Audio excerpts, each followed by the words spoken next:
here, and hopefully you guys are all getting your food, or it'll be given to you. We're going with plant-based, healthy options. We've been reading our data. I think people are going to be settling in. This is a new location. People are going to filter in, but we're going to go ahead and get started, and I really thank you all for coming in, especially those of you who helped move tables. It's like we're back in high school. It's great. But honestly, it's my privilege to be here and serve as co-chair for Silicon Valley's inaugural University of Best Practices. It's such an honor, and thank you to Hattie and the RightCare Initiative for including me, along with Dr. Stock. This is really an impressive, if not almost impossible seeming goal to get to zero preventable cardiovascular and cerebrovascular events here in the Silicon Valley. But Silicon Valley is the mecca of innovation and collaboration. How many self-driving cars potentially did you pass by today? You'll feel any Waymos around here. But in all seriousness, this needs to translate down to the patient and population level. This building itself, the Stanford Neuroscience Health Clinic that we're in, it's where I have my clinic. And it was actually a collaboration between physicians, patients, physical therapists, administrators, and engineers, down to the detail of what color wall paint can we have that doesn't exacerbate a migraine, or can we include this balance bar so Parkinson's patients can have dance therapy. And I want you all to participate at that level, discuss, debate. No thought is too small. We really want to come together, and I'm not going to go into any of the detail about the coronary artery calcium score. You're going to hear a lot about that. But I do invite you to use your creativity, your curiosity, your intellect to help all come together and really innovate change and make these seemingly impossible goals real. We've already shown the benefit of a lot of what the RightCare Initiative is doing, and I think we can all come together and move forward in this way. So I'm really excited to be a part of this, and I'm open to your feedback. Please be discuss and debate. We try to keep a lot of time in for that, and I'm really excited because of the many new changes and data that's being released in the last week or two to discuss further. So, who is next? We can keep moving. Yes. Well, hi there.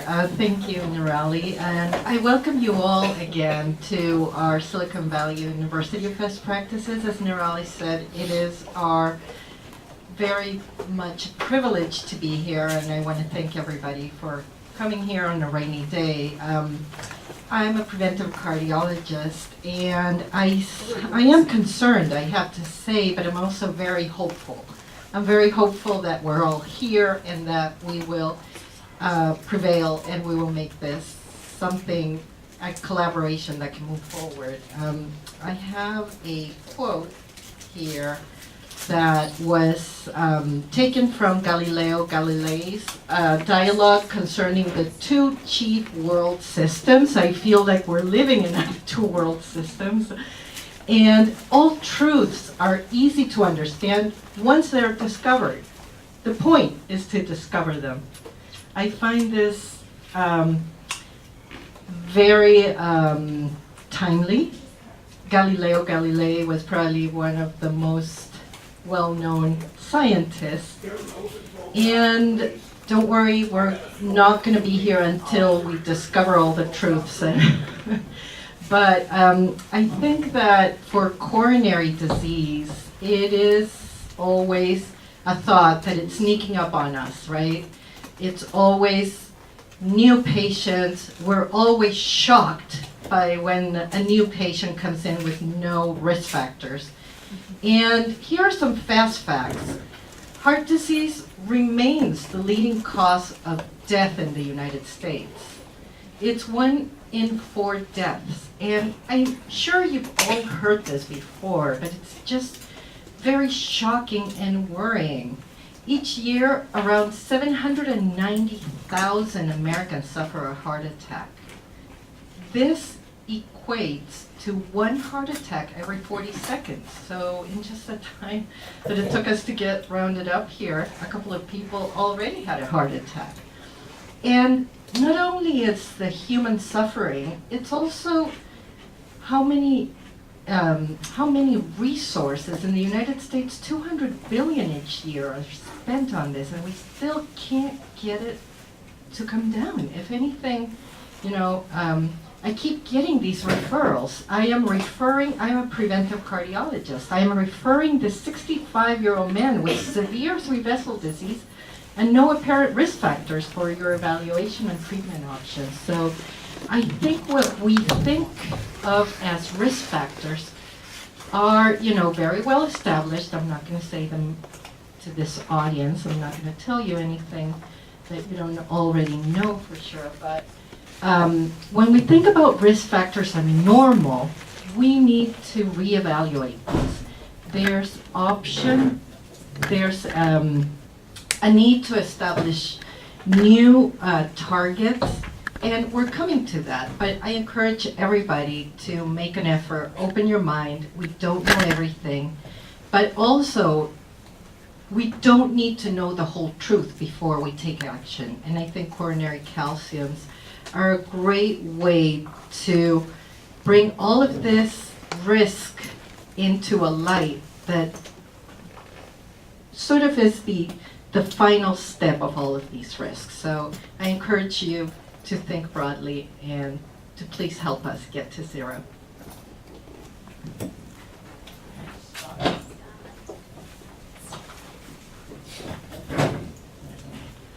Well, welcome everybody. I'm Scott Flynn. I'm a regional medical director with Blue Shield of California, and we, in collaboration with Stanford, were able to help get this started, all under the guidance of Hattie. I think I want to take a moment now, and everyone, should we please give Hattie a nice big hand for pulling this off. We did this in an extraordinarily short amount of time. We had this conversation in February, I believe. April. To give the lily or anything, yeah. So there it was. So something of this magnitude to come together that quickly is just amazing. So well done, Hattie. I appreciate all you're doing for this, because this is a very valuable, meaningful effort. Full disclosure, I was previous chair of the RightCare Initiative in San Diego, so I know once we came from this stuff, and that's where it first started, back around 2010 or so. And it's a very meaningful thing. When I ended up at Blue Shield about 3.5 years ago, shortly after that, we got drugged into the RightCare Initiative as part of something that we're required to do by Department of Managed Healthcare when we acquired Care First. And it has grown on to take a life of its own. And even though our obligation to do that is ending soon, we're going to continue that as part of our strategy, because we think this is the right thing to do, and it is meaningful and makes a difference. And why I say that is two things. This article was published last November. The graph on the left is heart attacks. The graph on the right is strokes. And what I want you to see is here on the dotted line, this is the heart attack rate in California. You can see it's dropping. That's the nice thing, right? But what's happening in San Diego is dropping much faster. Strokes, they're both dropping pretty good. There's not much of a differentiation. But San Diego, there's a much quicker drop. Wow, that's pretty interesting. Well, what happened to make that happen in San Diego? Well, one of the things that may have caused that is the effort with the RightCare Initiative in 2010 that started there in San Diego at that particular time. Now, we have plenty of learned folks in here. We know that correlation does not make causation. However, you tell me what else helped influence that to go like that. We'll take some credit for it. Another article just published in September showing that data was up to 2014, now data up to 2016. The separation continues. San Diego is dropping heart attack rate faster than the rest of the state. If we can do that kind of effort in San Diego and get those effects that we're seeing there, why can't we do it in the rest of the state and save thousands of more lives? And that's the whole reason we're here. Thank you. Thanks, Scott. Building on what Scott has said, he took it back to actually 2010. The origins of all this actually go back to 2008, and I'll never forget it because I think it was February. I was in Chicago at the time. Any of you from the Midwest, you know what happened just the last couple of days. I was at a conference, actually going in to make a presentation at the Drake Hotel, which is one of the old hotels in Chicago, for those of you who kind of know that area. And I get a call, and it's Hattie Hanley. And she was still working with the state then.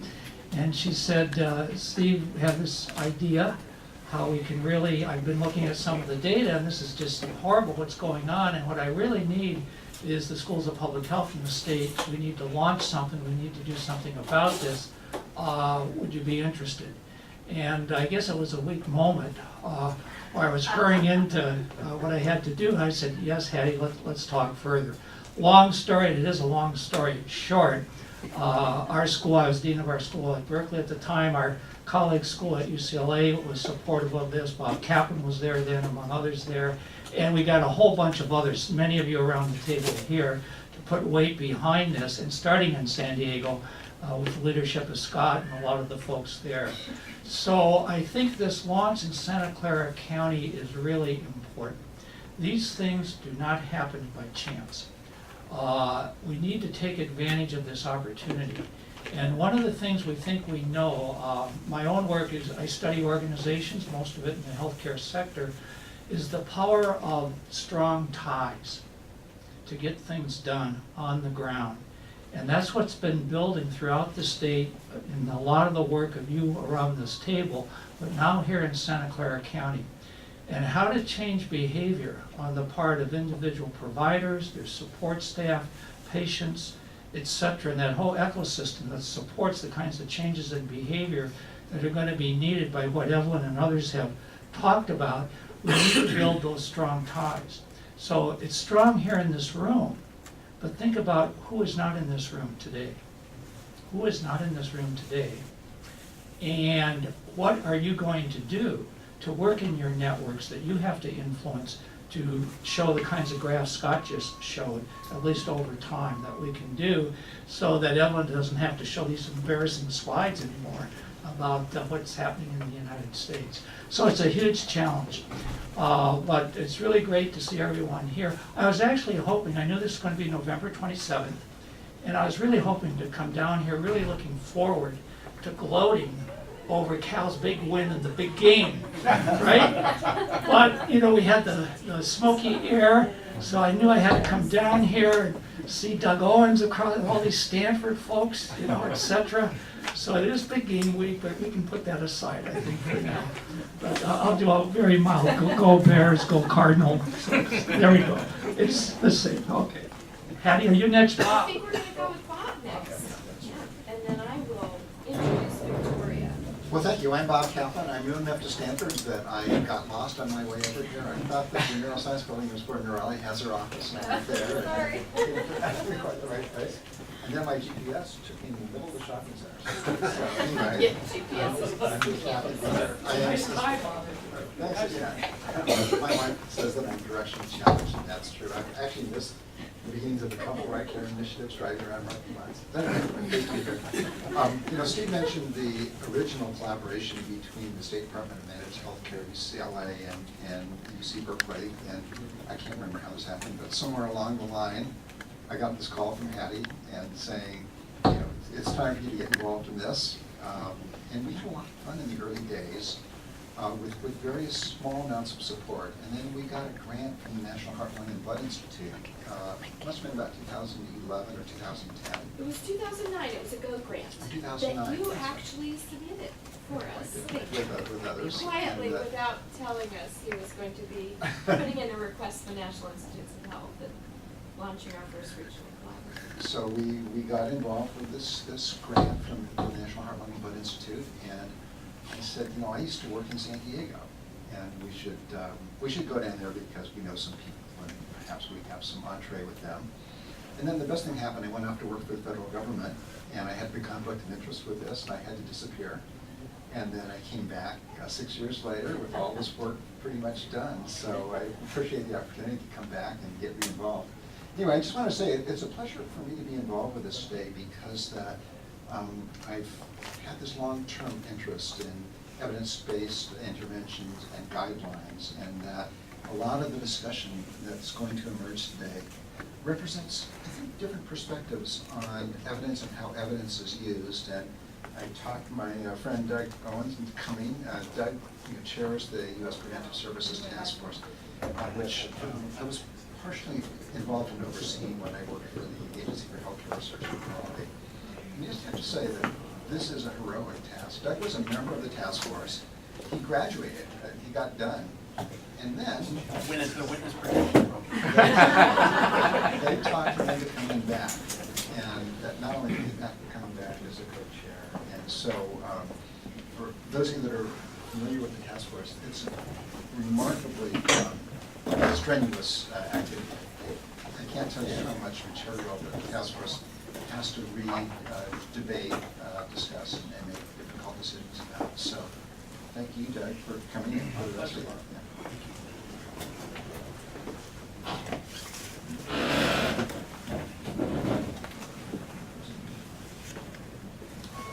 I just want to say thank you so much for all of you taking this time in this weather, coming all these distances to come together.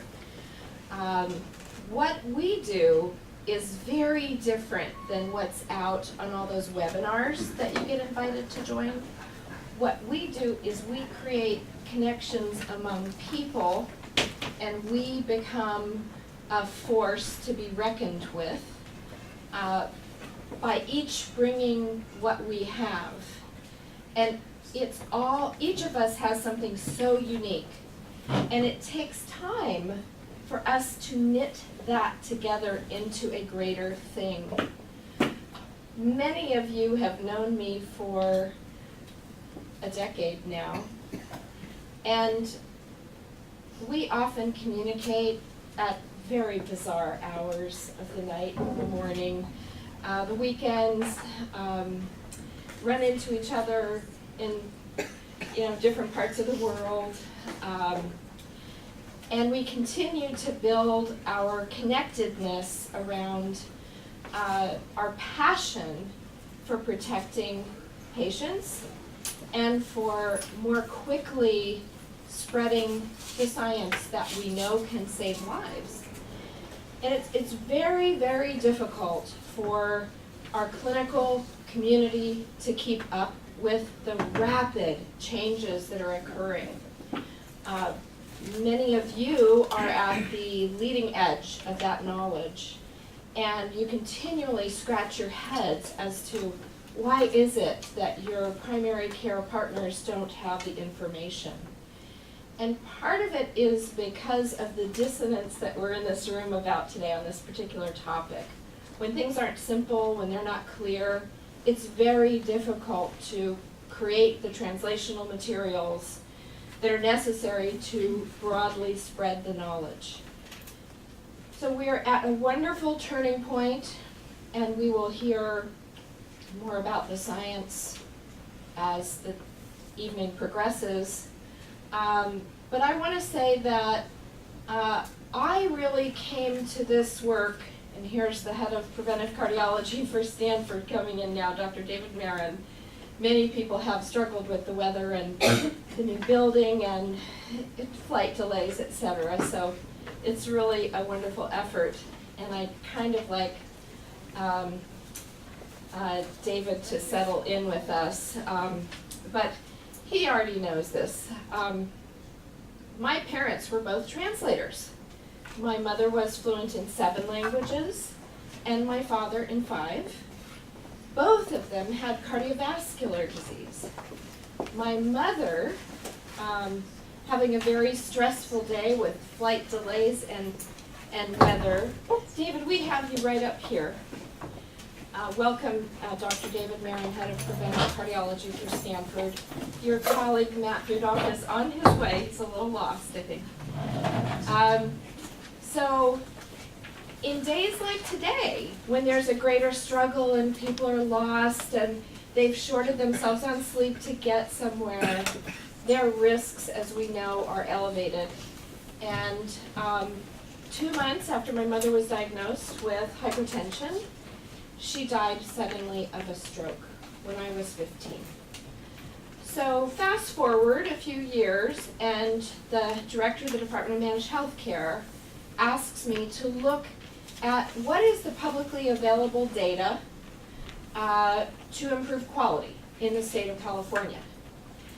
And I was still fairly fresh out of the Harvard Kennedy School, where I was trained in health policy and data analytics. And what jumped out at me is one, my colleague Neil Kohatsu and I were two of the only people at the state. So Neil Kohatsu just retired as the chief medical officer for Medi-Cal, and I would love it if you would grab a chair and come closer to me. He's part of our leadership team. Anyway, so I looked at the publicly available data that you can all see, but very few people ever look at, on the Office of Patient Advocate website, because I was told you can only use the publicly available data. Now that was after I'd looked through thousands of pages of data that you all will never see, that is very disturbing. But what is publicly available is also very disturbing to those who know what the data means. So when I saw the, to me, radical number of people who were diagnosed with hypertension, but not in good control, diagnosed with heart disease, but their LDL was over 100. The diabetics who didn't have their blood sugar in good control. First, I almost fell out of my chair. I really was just so disturbed by the numbers, looking at the health plan data and the medical group data, and we'll show that in January when we get back together and work in the Get to Zero equation. But the first thing I did was, instead of going directly to the director of the Department of Managed Healthcare and saying, what the hell is this? I called the guy who used to sit next to me at Harvard, Richard Sorian. It's all about people. He was the head of quality improvement for NCQA, National Committee for Quality Assurance. I said, Richard, before I completely freak out about this, could you tell me how does this compare nationally? And we do have those numbers thanks to Richard Sorian. Not here today, we'll look at them. But California does not compare favorably with the nation on our performance for controlling what is absolutely controllable. For those patients who are at risk of walking off a clinical cliff, where we know they're diagnosed and they don't have their cholesterol controlled, they don't have their blood pressure controlled, they don't have their blood sugar controlled. I'm still very disturbed at what our regulatory system is related to that. And here we have Dr. Budoff walking in from UCLA. It's been a long day for him. And thanks to UCLA travel, we got him here. Welcome, Dr. Budoff. Come on up here. So with that, I'll say, when I look at the numbers, I see the ramifications for families. So it's not just that terrible day for the individual who may or may not survive the heart attack or stroke, but it's the long-term consequences for the families. It's the daughter that doesn't ever have a mother to make a birthday cake again. It's the son who doesn't have his favorite chess partner to play with. It's the widow who has to go home to a dark house at night. And it's the echo factor into the families, not just for that moment, not just for that hellish first month, year, decade, but it has really long-term consequences. My mother was the sweetest, smartest person you could have ever met. But her grandchildren are not as sweet and smart as she was because they were not raised with that Southern charm and diplomacy.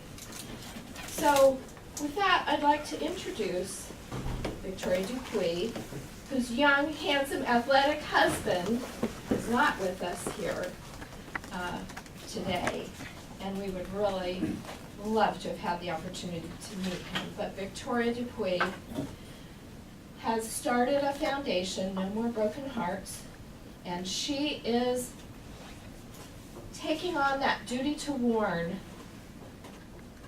just as passionately as your best dreams would have it, because she's trying to help other families, as I am, in her own way, to make sure they don't go through what we've been through, we survivors.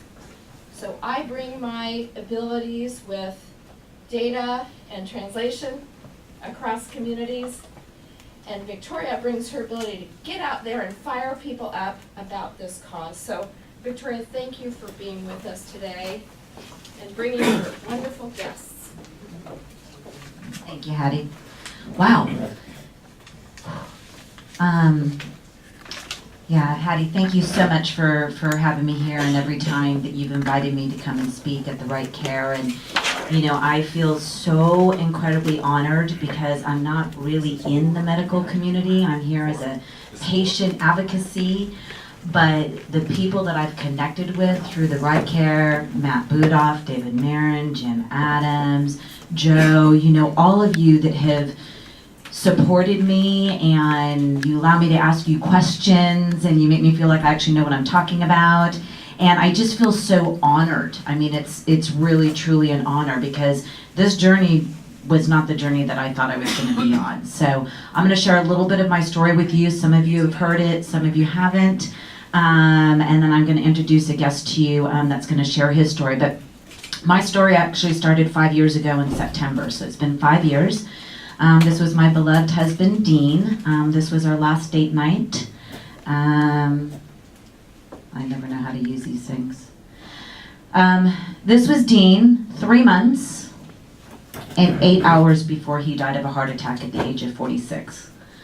Completely asymptomatic, no risk factors, and we know now that he had coronary artery disease. When that happened, I remember being in the hospital, because actually he died playing hockey. He had done the Muddy Buddy race with our daughter that morning. And after he made that run there, I was like, dude, man, I'm impressed. Like, you're not even winded. And they had done 6 miles, and that was at the end of it. So he played hockey that night, which I didn't go, but my kids went, and about 15 minutes after his game started, my daughter called me. She was 16 at the time, and she said, Mom, Dad fell, you know Dad, but they're doing CPR. You may want to come to the ice center. So you can imagine where my heart was at that point. So I got to the ice center. They had already transported him to Regional Medical Center. He was about 10 minutes on the ice without a pulse. They incubated him. And I got to the emergency room, and he was, you know, laying on the gurney, and I'm like, okay, so what are you guys doing? Like, what are you doing? And the nurse said, you know, we're waiting for the on-call cardiologist. Now, we were not seeing a cardiologist. My husband had been for his annual exam actually right before we went to Europe. He had gotten his annual exam. Everything was fine. And so I said, well, what do you mean a cardiologist? And she said, well, we think your husband had a massive heart attack. And I'm like, what are you talking about? Like, it was so foreign to me, because everything that I knew at that point was, you know, eat well, don't smoke, exercise, and you're going to be at low risk of a heart attack. So when I came home from the hospital a couple days later, I called his doctor, and I said, okay, so did you miss something in his annual exam? And his doctor said, you know, Victoria, I'm so sorry for your loss. It's just not something we test for. It's not like getting a mammogram or a colonoscopy. Well, that lit a little fire underneath me, and I started to learn everything I could about ischemia, heart disease, and I came across coronary artery calcium scans. And as I started to go out to the community and kind of share what I was learning, and I realized that my story really wasn't that unique. And I get stories, it's been 4 years now since I've launched No More Broken Hearts. I get stories every day. This is my friend Joe. This was him 2 years ago. He died last year of a heart attack. His wife found him in the bathroom when she came home from work. And on his cell phone, he was searching for symptoms of a heart attack. This is Steve Hanson. He was an Olympic triathlete. He had done the Pacific Grove triathlon. He went to his doctor, just not really feeling great. His doctor scheduled him for a stress test. He died 2 days before, and he had 3 completely blocked arteries, completely asymptomatic. Now, Scott Boodman, I don't know if anybody is familiar with Scott Boodman. He's actually a newscaster on NBC here locally, and he just suffered a heart attack a couple months ago. I share these stories because these do not look like what we have been, our perception is today. And Evelyn, I'm going to piggyback on what you said. I mean, we're seeing it, you're 40, you're 45, you're 50, you're 55, asymptomatic, no risk factors over and over and over again. And yet, you know, because of Hattie and because of all of you in the University of Best Practices, it's all about using today's technology to have better outcomes, increased outcomes for the patient. And yet we have technology that's not new, and it's not being used the way that it could be used and that it could be saving lives. These are just some more pictures